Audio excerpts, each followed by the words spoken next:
बहू, अगले हफ्ते दिवाली का त्योहार आ रहा है, इसलिए तुम अभी से घर की सफाई शुरू कर दो ताकि बाद में काम का बोझ ना बढ़ने पाए। सरला जी ने घरेलू सहायिका माला की सहायता से रसोई के काम निपटाती अपनी बहू राधिका से कहा, जी मम्मी जी, मैं आज से ही हर एक कमरे की सफाई शुरू कर देती हूँ। राधिका ने अपनी सास सरला जी की बात पर सहमति जताई। बहू, एक और बात। जी मम्मी जी, घर में कोई टूटी फूटी चीज या कोई ऐसा सामान जिसकी जरूरत ना हो, उसे भी रखने की कोई जरूरत नहीं। ठीक है मम्मी जी, मैं देख लेती हूँ। राधिका रसोई में भोजन तैयार कर चुकी थी, इसलिए उसने माला को रसोई की सफाई करने में लगा दिया। अपनी सास के कहे अनुसार घर में बेकार पड़ी पुरानी इस्तेमाल ना होने वाली चीजों को घर से बाहर का रास्ता दिखाने की सोचती राधिका अपने घर की बालकनी में आ पहुंची। घर की बालकनी में कई पुरानी इस्तेमाल ना होने वाली चीजों के साथ राधिका के इकलौते बेटे रोहित के बचपन की पुरानी साइकिल भी पड़ी थी। साइकिल भले ही पुरानी थी और रोहित पिछले कई महीनों से उसे इस्तेमाल भी नहीं कर रहा था जब से उसकी नई साइकिल आई थी, लेकिन रोहित की वह पुरानी साइकिल भी बिल्कुल नई सी दिखती थी।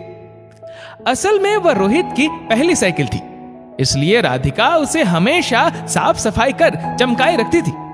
आखिर उसके बेटे की बचपन की कई यादें भी तो जुड़ी थी उस साइकिल से। राधिका का कई बार मन हुआ कि वह साइकिल अपनी घरेलू सहायिका माला के साथ आने वाले उसके 5 वर्षीय बेटे चिंटू को दे दे, लेकिन अपनी सख्त मिजाज सास सरला जी के डर से राधिका वह साइकिल माला को देने का फैसला नहीं ले सकती थी। आज भी माला के साथ चिंटू आया था और वहीं बालकनी में जमीन पर बैठा रोहित के बेकार पड़े खिलौनों से खेल रहा था। अपनी सास की हर बात को पत्थर की लकीर समझने वाली राधिका का मन रोहित की उस प्यारी सी साइकिल को कबाड़ी वाले को देने के पक्ष में नहीं था। क्या सोच रही हो बहू?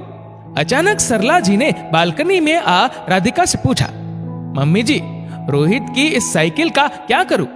करना क्या है? ये भी कब तक यहाँ पड़ी रहेगी? एक ना एक दिन इसे भी तो हटाना ही है। सरला जी बोली, लेकिन मम्मी जी, मैं सोच रही थी कि राधिका ने अपनी सास से कुछ कहना चाहा, लेकिन सरला जी ने बीच में ही उसकी बात काट दी। लेकिन कुछ नहीं, किसी सामान से इतना मोह अच्छी बात नहीं है बहू। जी मम्मी जी। राधिका ने अपनी सास की बात पर सहमति में सर हिलाया और सरला जी उन बेकार पड़ी चीजों की ओर आगे बढ़ी। माला से कहो, यहाँ से ये सारा कबाड़ उठाकर बाहर दरवाजे के पास एक किनारे रख दे ताकि कबाड़ वाले को ये सब देते वक्त सुविधा हो जाए। साइकिल को कबाड़ में जाता देख राधिका का मन दुखी हो रहा था, लेकिन सरला जी ने अपनी बात पूरी की। माला से कह देना कि ये साइकिल अपने घर लेती जाए, इसे चिंटू चलाएगा, है ना चिंटू? ये कहते हुए सरला जी ने वही खेल रहे चिंटू के माथे को अपने हाथों से सहला दिया और चिंटू भी हमेशा सख्त दिखने वाली सरला जी की ओर देखकर आज मुस्कुराया। इधर अपनी सास का फैसला सुनकर राधिका की खुशी का भी ठिकाना नहीं रहा और अपनी बहू की ओर देखती सरला जी भी मुस्कुराई।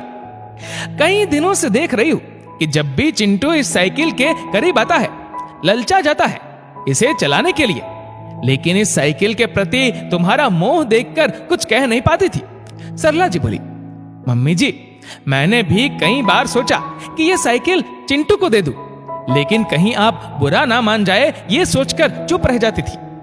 ऐसी कोई बात नहीं बहू, जिसके भाग्य में जो लिखा है उसे वह जरूर मिलता है, और जब चिंटू इस साइकिल को चलाएगा तो मुझे भी बहुत अच्छा लगेगा।